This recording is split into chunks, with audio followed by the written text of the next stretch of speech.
أعوذ بالله من الشيطان الرجيم بسم الله الرحمن الرحيم كافها صاد ذكر رحمة ربك عبده زكريا إذ نادى ربه نداء خفيا صدق اللہ العظیم۔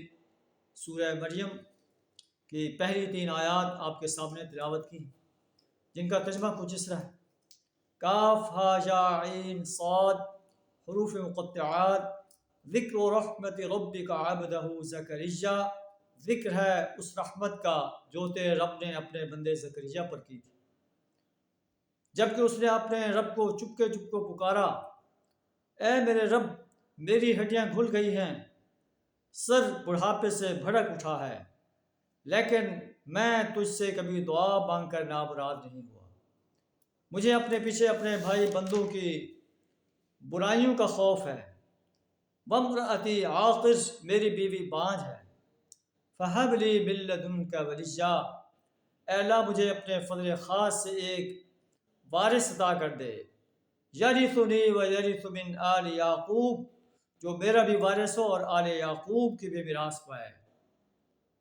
وَاجْعَلْهُ رَبِّ رَضِيًّا، اے اللہ اسے ایک پسندیدہ انسان بنا دے۔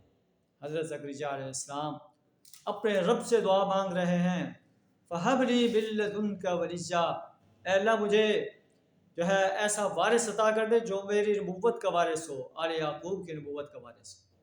میری نسل میں اور مجھے کوئی ایسا انسان نہیں لگتا کہ جو میری نبوت کا وارث بن جائے، آل یعقوب کے نبوت کا وارث بنے۔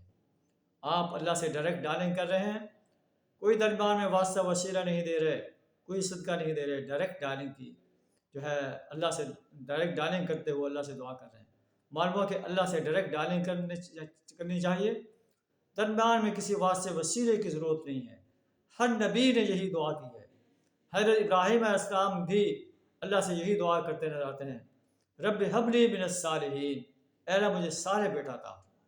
اللہ سے دعا کریں ہمیں بھی اپنے رب سے، اپنی ذات سے ڈائریکٹ ڈالنگ کرتے ہوئے اپنی دعائیں کرنے کی توفیق عطا فرمائے۔